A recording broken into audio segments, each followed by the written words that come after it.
ಒಂದು ದೊಡ್ಡ ಶಕ್ತಿನೇ ಐತೆ. ಆ ಒಂದು ಶಕ್ತಿಯಿಂದ ನನ್ನ ಧ್ವನಿ ಜೋರಾಗೈತಿ. ಇನ್ನು ಇವ್ರು ಎಷ್ಟೋ ಅಕ್ರಮ ಮಾಡಲಿ, ಆ ಶಕ್ತಿಯಿಂದಲೇ ನಾನು ಇವ್ರಿಗೆ ಎದುರಿಸಕ್ಕೆ ರೆಡಿ ಆಗಿದ್ದೆ. ನಾನು ಆ ಶಕ್ತಿ ಯಾವ್ದಂದ್ರೆ ಒಂದು ಕ್ರೈಸ್ತ ಸಮಾಜದ ಯುವ ನಾಯಕನಾಗಿದ್ದಾನ. ಆ ಶಕ್ತಿ ಯಾವ್ದಂತಂದ್ರೆ ನಾನು ಯಾರಿಗ ಹೇಳ್ತಾ ಇದ್ದಲ್ಲ ಅವ್ರಿಗೆಲ್ಲರಿಗೂ ಬರ್ತೈತಿ.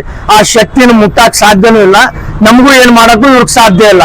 ಆದಷ್ಟು ಬೇಗ ಇವ್ರು ತಮ್ಮ ಅಕ್ರಮಗಳನ್ನ ನಿಲ್ಲಿಸ್ಬೇಕಂತ ನಾನು ಇವ್ರು. ನಮಸ್ಕಾರ ಸ್ನೇಹಿತರೆ, CSI church of South India CSI ನ ಮುಖ್ಯ ಕಚೇರಿ ತಮಿಳುನಾಡಿನ ಸಿನೋಡ್ ನಲ್ಲಿದೆ. ಈ ಸಿನೋಡ್ ನಲ್ಲಿ ಮಾಡರೇಟರ್ ಎಂಬಾತ ವಜ್ರದ ಕುರ್ಚಿಯ ಮೇಲೆ ಕುಳಿತಿರುತ್ತಾನೆ. ಯಾವ ರೀತಿಯಲ್ಲಿ ಅಂದ್ರೆ ನಮ್ಮ ದೇಶದ ಪ್ರಧಾನ ಮಂತ್ರಿ ಯಾವ ರೀತಿಯಲ್ಲಿ ದೇಶದ ಮುಖ್ಯಸ್ಥರಾಗಿರುತ್ತಾರೋ ಅದೇ ರೀತಿಯಲ್ಲಿ ಈ ಸಿನೋಡ್ ನಲ್ಲಿ ಕೂತಂತ ಮಾಡರೇಟರ್ ದಕ್ಷಿಣ ಭಾರತದ ಸುಮಾರು 24 ಡಯಾಸಿಸ್ ಗಳು ಮತ್ತು ಅದರ 24 ಬಿಷಪ್ಗಳು ಇವರ ಅಡಿಯಲ್ಲೇ ಬರುತ್ತಾರೆ. ಅದೇ ರೀತಿಯಲ್ಲಿ ಈ 24 ಡಯಾಸಿಸ್ ನ ಬಿಷಪ್ರನ್ನು ಈ ಸಿನೋಡ್ ನಲ್ಲಿರುವಂತಹ ಮಾಡರೇಟರ್ ಆರಿಸಿ ತರುತ್ತಾನೆ. ಹೀಗೆಯೇ ಈ ಸಿನೋಡ್ ನ ಅಡಿಯಲ್ಲಿ ಧಾರವಾಡದ ಡಯಾಸಿಸ್ ಸಹ ಒಳಪಡುತ್ತದೆ. ಈ ಧಾರವಾಡ ಡಯಾಸಿಸ್ ಸಮೃದ್ಧ ಹುಲ್ಲುಗಾವಲಿನ ಪ್ರದೇಶವಾಗಿದೆ. ಇಲ್ಲಿ ಬಿಷಪ್ ಆಗಿ ಬಂದಂತವರು ಧಾರವಾಡದ ಚರ್ಚುಗಳು, ವಾಣಿಜ್ಯ ಮಳಿಗೆಗಳು, ಶೈಕ್ಷಣಿಕ ಸಂಸ್ಥೆಗಳು ಇವರ ಅಡಿಯಲ್ಲೇ ಬರುತ್ತವೆ. ಧಾರವಾಡ ಡಯಾಸಿಸ್ಗೆ ಬಿಷಪ್ ಆಗಿ ಬಂದಂತವರು ಇಷ್ಟೇ ವರ್ಷ ಅವಧಿ ಇರುವುದಿಲ್ಲ. ಇವರು 67 ವರ್ಷ ಮುಗಿಯೋವರೆಗೂ ಚಿನ್ನದ ಕುರ್ಚಿಯ ಮೇಲೆ ಆಸೀನರಾಗಿರುತ್ತಾರೆ. ಆದರೆ ಆಶ್ಚರ್ಯವೆಂದರೆ ಈ ಬಿಷಪ್ಗಳನ್ನು ಆರಿಸುವಂತ ಮಾಡರೇಟರ್ ಗಳಿಗೆ 3 ವರ್ಷ ಅವಧಿ ಸಿನೋಡ್ಗೆ ಎಲ್ಲಾ ಬಿಷಪರು ಒಳಪಟ್ಟಿರುತ್ತಾರೆ. ಈ ಸಿನೋಡಿಗೆ ಎಲ್ಲಾ ಬಿಷಪರು ಒಳಪಟ್ಟಿರುತ್ತಾರೆ. ಆದರೆ ಮಾಡರೇಟರ್ಗೆ ಒಂದು ಸಂವಿಧಾನ, ಬಿಷಪರಿಗೆ ಒಂದು ಸಂವಿಧಾನ. ನಮ್ಮ ಭಾರತ ದೇಶದಲ್ಲಿ ರಾಷ್ಟ್ರಪತಿ ಆಗಲಿ, ಪ್ರಧಾನ ಮಂತ್ರಿ ಆಗಲಿ, ಒಂದು ಶಾಸಕರಾಗಲಿ, ಕಾರ್ಪೊರೇಟರ್ಗಳಾಗಲಿ, ಗ್ರಾಮ ಪಂಚಾಯತಿಯ ಅಧ್ಯಕ್ಷರಿಗೂ ಒಂದೇ ಸಂವಿಧಾನ. ಒಂದೇ ಸಂವಿಧಾನದಡಿ ಮತ ಚಲಾಯಿಸಬೇಕಾಗಿದೆ. ಈ ಧಾರವಾಡ ನಾರ್ದರ್ನ್ ಡಯಾಸಿಸ್ ಜನವರಿ 1970ರಲ್ಲಿ ಚರ್ಚ್ ಆಫ್ ಸೌತ್ ಇಂಡಿಯಾ ನೀಡಿದ ಆದೇಶಕ್ಕೆ ಅನುಗುಣವಾಗಿ ಮತ್ತು ಹಿಂದಿನ ಮೈಸೂರು ಡಯಾಸಿಸ್ ನ ಸ್ಕೀಮ್ ಆಫ್ ಡಿವಿಷನ್ ಗೆ ಅನುಗುಣವಾಗಿ ಕರ್ನಾಟಕ ಉತ್ತರ ಡಯಾಸಿಸ್ ಕರ್ನಾಟಕದಲ್ಲಿ CSI 3 ಡಯಾಸಿಸ್ ಗಳಲ್ಲಿ ಒಂದಾಗಿದೆ. ನಾರ್ದರ್ನ್ ಡಯಾಸಿಸ್ ಗೆ ಸುಮಾರು 85 ಚರ್ಚುಗಳು ಒಳಪಡುತ್ತವೆ. ಈ ಚರ್ಚುಗಳಿಗೆ ಸಂಬಂಧಪಟ್ಟ ವಾಣಿಜ್ಯ ಮಳಿಗೆಗಳು, ಶೈಕ್ಷಣಿಕ ಸಂಸ್ಥೆಗಳು ಒಳಪಡುತ್ತವೆ. ಉತ್ತರ ಕರ್ನಾಟಕದ ಸುಮಾರು 7 ಜಿಲ್ಲೆಗಳಾದ ಧಾರವಾಡ, ಗದಗ್, ಹಾವೇರಿ, ಬಳ್ಳಾರಿ, ಬಿಜಾಪುರ, ದಾವಣಗೆರೆ, ಶಿವಮೊಗ್ಗ ಇವುಗಳಲ್ಲಿ ಬರುವಂತ ವಾಣಿಜ್ಯ ಕಟ್ಟಡಗಳು, ಶೈಕ್ಷಣಿಕ ಸಂಸ್ಥೆಗಳು ಡಯಾಸಿಸ್ ನ ಅಡಿಯಲ್ಲಿ ಬರುತ್ತವೆ. ಇದರ ಈ ಒಂದು ಎಲ್ಲಾ ಸಂಸ್ಥೆಗಳ ಬಾಸ್ ಬಿಷಪ್ ಆಗಿರುತ್ತಾನೆ. ನಾರ್ದರ್ನ್ ಡಯಾಸಿಸ್ಗೆ 1970ರಿಂದ 2024ರವರೆಗೆ ಕೇವಲ 6 ಜನ ಆಡಳಿತ ನಡೆಸಿದ್ದಾರೆ. ಇದರಲ್ಲಿ ಮೊದಲನೆಯವರಾಗಿ William Carl, Vasant Dandin, Paul Balmi, Prabhakar Rao, Ravikumar Niranjan ಹಾಗೂ ಸದಾ ಒಂದಿಲ್ಲೊಂದು ಸುದ್ದಿಯಲ್ಲಿರುವಂತ ಮಾರ್ಟಿನ್ ಬೋರ್ಗಾವಿ ಅವರು. ಧಾರವಾಡ ಜಿಲ್ಲೆಯಲ್ಲಿ ಡಯಾಸಿಸ್ಗೆ ಇನ್ಕಮ್ ಬಹಳವಿದೆ. ಹೇಗೆಂದರೆ ಶೈಕ್ಷಣಿಕ ಸಂಸ್ಥೆಗಳಿಂದ ಕೋಟ್ಯಾಂತರ ರೂಪಾಯಿಗಳು ಜಮೆಯಾಗುತ್ತವೆ. Basel mission English medium school ಒಂದರಲ್ಲೇ 7 ಕೋಟಿ ರೂಪಾಯಿ ಇದೆ. ಆಡಳಿತ ನಿರ್ವಹಣೆಯಿಂದಲೂ ಭಾರಿ ಆಮದನಿ ಇದೆ. ಚರ್ಚ್ಗಳ ಆಸ್ತಿ ಲೀಸ್ ಕೊಡುವುದು, ಹೊರಬಾರೆ ಮಾಡುವುದು ಅಧಿಕಾರವಿರುವುದರಿಂದ KNDಯ ಬಿಷಪ್ಗಿರಿ ಚಿನ್ನದ ಮೊಟ್ಟೆ ಇಡುವ ಜಾಗ. ಹೀಗಾಗಿ ಇಲ್ಲಿಗೆ ಬರುವವರು ಮದ್ರಾಸ್ನ CSI ಮಾಡರೇಟರ್ಗೆ ಕೈ ಬಾಯಿ ಬಿಸಿ ಮಾಡಿಯೇ ಬರಬೇಕೆಂದು ಬಲ್ಲ ಮೂಲಗಳು ತಿಳಿಸುತ್ತವೆ. ಇನ್ನು ಡಯಾಸಿಸ್ಗೆ ಸಂಬಂಧಪಟ್ಟ ಬಳ್ಳಾರಿಯ ಊರಲ್ಲೇ ವಾಣಿಜ್ಯ ಮಳಿಗೆಗಳಿವೆ, ಜಾಗಗಳಿವೆ, ಶಾಲೆಗಳಿವೆ, ಇನ್ನು ಮಾಲ್ಗಳಿವೆ. ಅದೇ ರೀತಿಯಲ್ಲಿ ಇವೆಲ್ಲದರಿಂದ ತಿಂಗಳು ಲಕ್ಷಗಟ್ಟಲೆ ಬಾಡಿಗೆ ಬರುತ್ತದೆ. ಆದರೆ ಇಲ್ಲಿಯವರೆಗೆ ಯಾವೊಬ್ಬ ಬಿಷಪ್ರು ಸಹ ಲೆಕ್ಕ ಕೊಟ್ಟಿಲ್ಲ, ಲೆಕ್ಕ ಕೇಳಿದ್ರು ಸಹ ಕೊಡುವುದೇ ಇಲ್ಲ. ಈ ಡಯಾಸಿಸ್ ಗಳಿಗೆ ಬಿಷಪ್ರನ್ನು ಆರಿಸಿ ತರುವಂತದ್ದೇ ತಮಾಷೆಯದ್ದಾಗಿದೆ. ಒಂದು ಸಣ್ಣ ಕಂಪನಿಗಳಲ್ಲೂ ಸಹ ಈ ರೀತಿಯಲ್ಲಿ ಚುನಾವಣೆ ನಡೆಸುವುದಿಲ್ಲ. ಬಿಷಪ್ ಚುನಾವಣೆಗೆ ಡಯಾಸಿಸ್ ನ ಪಾಸ್ಟರ್ಗಳು ನಿಲ್ಲಬೇಕು. ಇವರನ್ನು ಡಯಾಸಿಸ್ ನ ಮೆಂಬರ್ಗಳು ಹಾಗೂ ಪಾಸ್ಟರ್ಗಳು ಮತ ಹಾಕಿ ಆರಿಸಬೇಕು. ಆದ್ರೆ ಇದರಲ್ಲಿ ಯಾರು ಹೆಚ್ಚು ಮತ ತೆಗೆದುಕೊಳ್ಳುತ್ತಾರೋ ಅವರು ಬಿಷಪರಲ್ಲ. ಬದಲಾಗಿ ಇದರಲ್ಲಿ 4 ಜನರನ್ನು ಆರಿಸಿ ಸಿನೋಡ್ಗೆ ಕಳುಹಿಸಬೇಕು. ಅಲ್ಲಿ ಅಸಲಿ ಆಟ ನಡೆಯುತ್ತದೆ. ಯಾರು ಹೆಚ್ಚು ಮತ ತೆಗೆದುಕೊಂಡರೂ ಗಣನೆಗೆ ಬರುವುದಿಲ್ಲ. ಬದಲಾಗಿ ಯಾರು ಮಾಡರೇಟರ್ಗೆ ಖುಷಿ ಪಡಿಸುತ್ತಾರೋ, ಕೈ ಬಿಸಿ ಮಾಡುತ್ತಾರೋ ಅವರೇ ಬಿಷಪ್. ಇಲ್ಲಿ ನೋಡುವುದಾದರೆ ಬಿಷಪ್ ಚುನಾವಣೆ ಯಾಕೆ ನಡೆಸಬೇಕು? ಈ ಬಿಷಪ್ರು ಯಾವ ರೀತಿಯಲ್ಲಿ ಆರಿಸಿಕೊಂಡು ಬರ್ತಾರೋ ನಮಗೆ ಬೇಕಾಗಿಲ್ಲ. ಆದರೆ ಈ ಬಿಷಪ್ ಆಗಿ ಬಂದಂತವರ ಕೆಲಸ ಚರ್ಚ್ಗಳನ್ನು ಅಭಿವೃದ್ಧಿ ಪಡಿಸುವಂತದ್ದು, ಶೈಕ್ಷಣಿಕ ಸಂಸ್ಥೆಗಳನ್ನು ಅಭಿವೃದ್ಧಿ ಪಡಿಸುವಂತದ್ದು, ಸಮಾಜದ ಜನರ ಕಷ್ಟಗಳಿಗೆ ಸ್ಪಂದಿಸುವಂತದ್ದು, ಸಮಾಜದಲ್ಲಿರುವಂತ ಯುವ ನಿರುದ್ಯೋಗಿಗಳಿಗೆ ಸಂಸ್ಥೆಗಳಲ್ಲಿ ಕೆಲಸಗಳನ್ನು ನೀಡುವಂತದ್ದು. ಆದರೆ ಇಲ್ಲಿಯವರೆಗೆ 6 ಜನ ಬಿಷಪ್ರಾಗಿ ಬಂದಂತವರು ಏನು ಮಾಡಿದ್ದಾರೆಂದು ನಾವೇ ನೋಡೋಣ ಬನ್ನಿ. ಧಾರವಾಡ ಡಯಾಸಿಸ್ ನ ಮೊದಲ ಬಿಷಪರಾಗಿ ವಿಲಿಯಂ ಕಾರ್ಲ್ ಅವರು ಬಿಷಪರಾಗಿ ಬಂದರು. ಇವರು ಸರಳ ಸಜ್ಜನರಾಗಿದ್ದರು. ದೇವರ ಸೇವೆಯನ್ನು ನಿಸ್ವಾರ್ಥದಿಂದ ಮಾಡಿದರು. ಸಮಾಜದ ಜನರಿಗೆ ಸಹಾಯವನ್ನೂ ಮಾಡಿದರು. ಶೈಕ್ಷಣಿಕ ಸಂಸ್ಥೆಗಳನ್ನು ಅಭಿವೃದ್ಧಿಪಡಿಸಿದರು. ಅದೇ ರೀತಿಯಲ್ಲಿ ಇವರು ಬಿಷಪರಾಗಿ ಇರುವವರೆಗೂ ಒಂದೇ ಒಂದು ಕಪ್ಪು ಚುಕ್ಕೆ ಇವರಿಗೆ ಇರಲಿಲ್ಲ. ಕಾರ್ಲ್ ಬಿಷಪ್ ಅವರಾದ ನಂತರ ಬಂದರು ನೋಡಿ ಸರ್ವಾಧಿಕಾರಿ ವಸಂತ್ ದಂಡಿನ್. ಇವರು 18 ವರ್ಷಗಳ ಕಾಲ KNDಯ ಬಿಷಪ್ ಆಗಿ ಇಡೀ ಧರ್ಮ ಪ್ರಾಂತ್ಯವನ್ನು ತಮ್ಮ ಕೈಯಲ್ಲೇ ಇಟ್ಟುಕೊಂಡಿದ್ದರು. ಇವರು ಬಿಷಪ್ ಆದಂತವರು ಹೇಗಿರಬೇಕು, ಯಾವ ರೀತಿಯಲ್ಲಿ ಅಧಿಕಾರವನ್ನು ನಡೆಸಬೇಕೆಂದು ತೋರಿಸಿಕೊಟ್ರು. ಅದೇ ರೀತಿಯಲ್ಲಿ ಇವರ ಕಾಲದಲ್ಲಿ ಸ್ವಲ್ಪ ಶೈಕ್ಷಣಿಕ ಸಂಸ್ಥೆಗಳು ಸಹ ಅಭಿವೃದ್ಧಿ ಹೊಂದಿದವು. ಅದೇ ರೀತಿಯಲ್ಲಿ ನಾವು ಸಹ ಅಭಿವೃದ್ಧಿ ಯಾವ ರೀತಿಯಲ್ಲಿ ಆಗಬೇಕೆಂದು ತೋರಿಸಿಕೊಟ್ರು.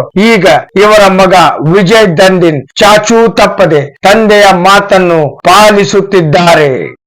ವಸಂತ್ ದಂಡಿನವರ ಅವಧಿ ಮುಗಿದ ನಂತರ ಬಂದಂತವರೇ ದಂಡಿನವರ ಪಕ್ಕಾ ವಿರೋಧಿ ಬಣದವರಾದ PKJ ಬಲ್ಮಿ. ಇವರು 6 ವರ್ಷಗಳ ಕಾಲ ಅಧಿಕಾರದಲ್ಲಿದ್ದು ಇವರು ಚರ್ಚಿನ ಆಸ್ತಿ ಎಷ್ಟು ಲೀಸಿಗೆ ಕೊಟ್ಟರು, ಎಷ್ಟು ಪರಭಾರೆ ಮಾಡಿದರು, ಎಷ್ಟು ಮಾರಿದರು ಅಂತ ಸಮಾಜದ ಎಲ್ಲಾ ಜನರಿಗೂ ಗೊತ್ತಿದೆ. ಇವರಾದ ಮೇಲೆ ಬಂದಂತವರು ಪ್ರಭಾಕರ್ ರಾವ್. ಇವರು ದೇವರ ಸೇವೆನೂ ಮಾಡಲಿಲ್ಲ, ಶಿಕ್ಷಣ ಸಂಸ್ಥೆಗಳನ್ನು ಅಭಿವೃದ್ಧಿ ಪಡಿಸದೆ ತಮ್ಮ ಮಗನ ಬಗ್ಗೆ ಸದಾ ಸುದ್ದಿಯಲ್ಲಿದ್ದರು. ಪ್ರಭಾಕರ್ ರಾವ್ ಅವರ ಅವಧಿ ಮುಗಿದ ನಂತರ ಬಂದಂತವರೇ ರವಿಕುಮಾರ್ ನಿರಂಜನ್. ಇವರು ಬಿಷಪರಾಗಿದ್ದಾಗ ಯಾರೇ ಹೋಗಿ ಭೇಟಿಯಾದರೂ ವಿನಯದಿಂದ ಮಾತನಾಡಿಸುತ್ತಿದ್ದರು. ಬಿಷಪ್ ಅಂದರೆ ಯಾವುದೇ ದೊಡ್ಡ ಹುದ್ದೆ ಅಲ್ಲ, ನಾವೊಬ್ಬ ಸಾಮಾನ್ಯ ದೇವರ ಸೇವಕರು ಎಂದು ತೋರಿಸಿಕೊಟ್ಟಂತವರು. ಇವರು ಸುಮಾರು 9 ವರ್ಷಗಳ ಕಾಲ ಒಂದು ಕಪ್ಪು ಚುಕ್ಕೆ ಇಲ್ಲದಂತವರು, ಶುದ್ಧ ಹಸ್ತ ಉಳ್ಳಂತವರು. ಆದರೆ ಇವರ ಅಧಿಕಾರದಲ್ಲಿ ಸಂಸ್ಥೆಯು 6ಕ್ಕೇರದೆ 3ಕ್ಕಿಳಿಯದೆ ಅಭಿವೃದ್ಧಿ ಮಾತ್ರ ಆಗಲಿಲ್ಲ, ಸಮಾಜದ ಜನರಿಗೂ ಕೆಲಸವೂ ಸಿಗಲಿಲ್ಲ. ರವಿಕುಮಾರ್ ನಿರಂಜನ್ ಅವರು ನಿವೃತ್ತಿಯಾದ ನಂತರ ಬಂದು ಚಿನ್ನದ ಮೊಟ್ಟೆ ಇಡುವಂತ ಕುರ್ಚಿ ಮೇಲೆ ಕೂಡುವುದಕ್ಕಿಂತ ಮುಂಚೆ ವಿವಾದಗಳನ್ನು ಸುತ್ತಿಕೊಂಡೇ ಬಂದರು. ಬಿಷಪ್ ಚುನಾವಣೆಯಲ್ಲಿ ಪೌಲ್ ಸಿಂಧೆ ಅವರು ಹೆಚ್ಚು ಮತ ಗಳಿಸಿದ್ದರು. ಕೊನೆ ತನಕ ಇವರೇ ಬಿಷಪ್ ಅಂತ ಹೇಳುತ್ತಿದ್ದರು. ಆದರೆ ಯಾವ ಚಮತ್ಕಾರ ನಡೆಯಿತೋ ಗೊತ್ತಾಗಲೇ ಇಲ್ಲ. ಮಾರ್ಟಿನ್ ಬೋರ್ಗಾವಿ ಅವರು ಬಿಷಪ್ ಆದರು. ಇನ್ನು ಬಿಷಪ್ ಚುನಾವಣೆಯ ಸಮಯದಲ್ಲಿ ಪೌಲ್ ಸಿಂಧೆ ಅವರ ಗುಂಪಿನೊಳಗೆ ಒಬ್ಬ ಮಾಹಿತಿದಾರನಿದ್ದ. ಈತ ಪೌಲ್ ಸಿಂಧೆ ಅವರ ಗುಂಪು ಎಲ್ಲೆಲ್ಲಿ ಹೋಗುತ್ತೋ, ಎಲ್ಲೆಲ್ಲಿ ಯಾವ ರೀತಿಯಲ್ಲಿ ಪ್ರಚಾರ ಮಾಡುತ್ತಿತ್ತೋ ಎಲ್ಲವನ್ನು ವಿರೋಧಿ ಬಣವಾದ ಮಾರ್ಟಿನ್ ಬೋರ್ಗಾವಿಗೆ ಇಂಚಿಂಚು ಮಾಹಿತಿಗಳನ್ನು ನೀಡುತ್ತಿದ್ದ. ಈ ಮಾಹಿತಿದಾರ ಈಗ ಡಯಾಸಿಸ್ ನಲ್ಲಿ ಒಂದು ದೊಡ್ಡ ಹುದ್ದೆಯಲ್ಲಿದ್ದಾನೆ, ಅಸೋಸಿಯೇಟ್ ಟ್ರೆಜರರ್. ಇನ್ನೇನು ಪಾಸ್ಟರ್ ಮಾರ್ಟಿನ್ ಬೋರ್ಗಾವಿ ಹೋಗಿ ರೈಟ್ ರೆವರೆಂಡ್ ಮಾರ್ಟಿನ್ ಬೋರ್ಗಾವಿ ಆಗಿ ಬಂದು ಚಿನ್ನದ ಕುರ್ಚಿ ಮೇಲೆ ಬಂದು ಕೂತುಕೊಂಡ ಕೂಡಲೇ ಒಂದೊಂದೇ ಹಗರಣಗಳು ಹೊರಬರುತ್ತಿವೆ. ಮೊದಲನೆಯದು ಡಯಾಸಿಸ್ ನಲ್ಲಿ ತಮ್ಮವರಿಗೆ ಖಾತೆಗಳನ್ನು ಹಂಚಿದ್ದು, ಶಿಕ್ಷಕರ ನೇಮಕಾತಿ, ಇಂಗ್ಲಿಷ್ ಮೀಡಿಯಂ ಸ್ಕೂಲ್ ನಲ್ಲಿ ಕನ್ವೀನರ್ ಇಟ್ಟಿದ್ದು. ಇವರಿಗೆ ಹುಬ್ಬಳ್ಳಿಯಲ್ಲಿರುವಂತಹ ಬಾಸಲ್ ಮಿಷನ್ ಪ್ರಾಥಮಿಕ ಹಾಗೂ ಪ್ರೌಢ ಶಾಲೆಗಳು ವಿದ್ಯಾರ್ಥಿಗಳಲ್ಲದೆ ಮುಚ್ಚಿ ಹೋಗುವಂತ ಸ್ಥಿತಿಯಲ್ಲಿದ್ದರೂ ಸಹ ಇವುಗಳು ಕಣ್ಣಿಗೆ ಕಾಣಿಸುತ್ತಿಲ್ಲ. ಯಾಕೆಂದ್ರೆ ಈ ಶಾಲೆಗಳಲ್ಲಿ ನಿಧಿ ಇಲ್ಲ. ಬಿಷೋಪರು ಇನ್ನೂ ಒಂದು ಹೆಜ್ಜೆ ಮುಂದೆ ಹೋಗಿ ತಮ್ಮ ಬಾವಿ ಅಳಿಯ ತಂದೆಗೆ ತಕ್ಕ ಮಗ ವಿಜಯ ದಂಡಿನಿಗೆ ಸೆಕ್ರೆಟರಿ ಹೋಗುತ್ತದೆ ಎಂದು ಗೊತ್ತಾಗಿ ಈಗ ಬಾಸೆಲ್ ಮಿಷನ್ ಟ್ರಸ್ಟಿ ಮಾಡಲು ಹೊರಟಿದ್ದಾರೆ. ಇದಾಗುವಂತದ್ದು ಕನಸು. ಕ್ರೈಸ್ತ ಸಮಾಜದ ಯುವಕರೇ, ಹಿರಿಯರೇ, ಜ್ಞಾನವಂತರೇ, ಈಗಲೇ ಧ್ವನಿ ಎತ್ತಿ. ಕಣ್ಣಿದ್ದು ಕುರುಡರಾಗಬೇಡ್ರಿ, ಕಿವಿ ಇದ್ದು ಕಿವುಡರಾಗಬೇಡಿರಿ, ಬಾಯಿದ್ದು ಮೂಕರಾಗಬೇಡಿರಿ. ಇನ್ನು ಕೆಎನ್ಡಿಗೆ ಸುಮಾರು 85 ಚರ್ಚ್ಗಳು ಒಳಪಡುತ್ತವೆ. ಬಾಸೆಲ್ ಮಿಷನ್ ಉನ್ನತ ಶಿಕ್ಷಣ ಕೇಂದ್ರ ಮತ್ತು 22 ಶಿಕ್ಷಣ ಸಂಸ್ಥೆಗಳು ಇದರ ಅಡಿಯಲ್ಲಿ ಬರುತ್ತವೆ. ಆದರೆ ಬಿಷಪರು ಹೇಳುತ್ತಾರೆ, ನಮ್ಮ ಪಾಸ್ಟರ್ಗಳಿಗೆ ಕೊಳ್ಳಿಕ್ಕೆ ನಮ್ಮಲ್ಲಿ ಹಣವಿಲ್ಲವೆಂದು. ಆದರೆ ಕೆಎನ್ಡಿಯಲ್ಲಿ ಸುಮಾರು 95ರಿಂದ 100 ಜನ ಪಾಸ್ಟರ್ಗಳಿರಬಹುದು. ಇವರ ತಿಂಗಳ ಸಂಬಳ ಲಕ್ಷಗಟ್ಟಲೆ ಏನೂ ಇಲ್ಲ. ಒಬ್ಬ ಸಾಮಾನ್ಯ ಕೂಲಿ ಕಾರ್ಮಿಕನು ದುಡಿಯುವಷ್ಟು ಸಂಬಳಕ್ಕಿಂತಲೂ ಕಡಿಮೆ ಇದೆ. ಈ ಕೆಎನ್ಡಿಗೆ ಎಲ್ಲೆಲ್ಲಿಂದ ಆಮದನಿ ಬರುತ್ತದೆ ಅಂದರೆ 85 ಸಭೆಗಳು ಕಾಣಿಕೆ ಬಂದದ್ರಲ್ಲಿ 80% ಡಯಾಸಿಸ್ಗೆ ಕೊಡಬೇಕು. ಹಾಗೆ ಹುಬ್ಬಳ್ಳಿ, ಬಳ್ಳಾರಿ, ದಾವಣಗೆರೆ, ಶಿವಮೊಗ್ಗ, ಗದಗ, ಧಾರವಾಡ ಈ ಚರ್ಚ್ಗಳಿಗೆ ಸಂಬಂಧಪಟ್ಟ ವಾಣಿಜ್ಯ ಮಳಿಗೆಗಳಿವೆ. ಬಳ್ಳಾರಿ ಊರಲ್ಲೇ ಒಂದು ದೊಡ್ಡ ಮಾಲ್ ಇದೆ, ಸೋನಿ ಶೋರೂಮ್ ಇದೆ, ಇನ್ನು ಅನೇಕ ವಾಣಿಜ್ಯ ಕಟ್ಟಡಗಳು ಇವೆ.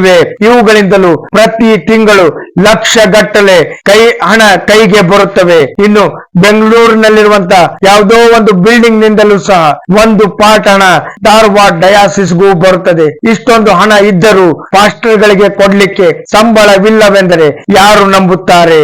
ಇನ್ನು ಶಿಕ್ಷಣ ಸಂಸ್ಥೆಗಳಿಂದ ಬರುವಂತ ಆಮದನಿ ಇವೆಲ್ಲ ಎಲ್ಲಿ ಹೋಗುತ್ತವೆ?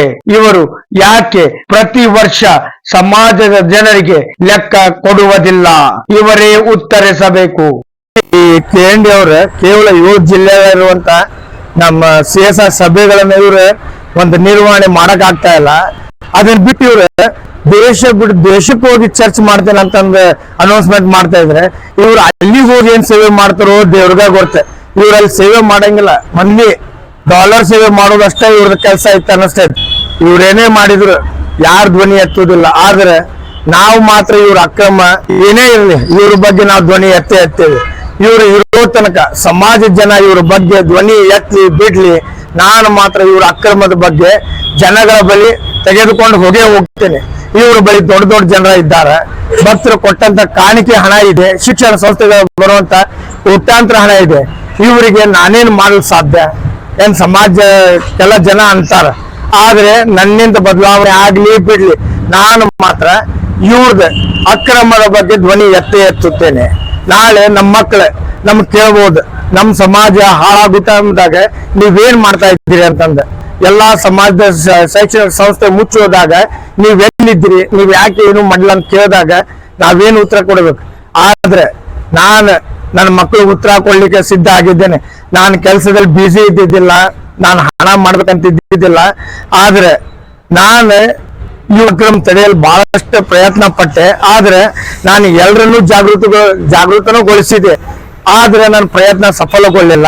ಆದ್ರೂ ನಾನು ಇವ್ರು ಮಾಡುವಂತ ಅಕ್ರಮಗಳ ಬಗ್ಗೆ ಧ್ವನಿ ಎತ್ತಿದ್ದೇನೆ. ಆದ್ರೆ ಒಂದು ಮಾತಂತೂ ಹೇಳ್ತೇನೆ, ನನ್ನ ಧ್ವನಿ, ಈ ಒಂದು ಧ್ವನಿ ನಂದ ಜೋರಾಗ್ಬೇಕಂದ್ರೆ ನನ್ನ ಹಿಂದೆ ಒಂದು ದೊಡ್ಡ ಶಕ್ತಿ ಇದೆ. ಆ ದೊಡ್ಡ ಶಕ್ತಿ ಈ ಒಂದು ಕ್ರೈಸ್ತ ಸಮಾಜದ ಯುವ ನಾಯಕನಾಗಿದ್ದಾನೆ. ಆತನ ಒಂದು ಶಕ್ತಿ ಇರುವುದರಿಂದಲೇ ನಾನು ನನ್ನ ಧ್ವನಿನ ಜೋರ ಮಾಡಿದ್ದೇನೆ ಅಂತಂದು ಹೇಳಕ್ ಇಷ್ಟಪಡ್ತೇನೆ. ಆದ್ರೆ ಮುಂದೇನು ಸಹ ಇವ್ರು ಎಂತ ಅಕ್ರಮ ಮಾಡಿದ್ರು ನಾವು ಹೆದರಂಗಿಲ್ಲ. ನಮ್ ಕೂಡ ಶಕ್ತಿ ಇರೋದು ಗ್ಯಾರಂಟಿ ಐತಿ. ಆ ಶಕ್ತಿ ಮುಖಾಂತರ ನಾ ಇವ ಅಕ್ರಮನ ಬಯಲುಗೊಳಿಸ್ತೇನೆ. ಧನ್ಯವಾದಗಳು.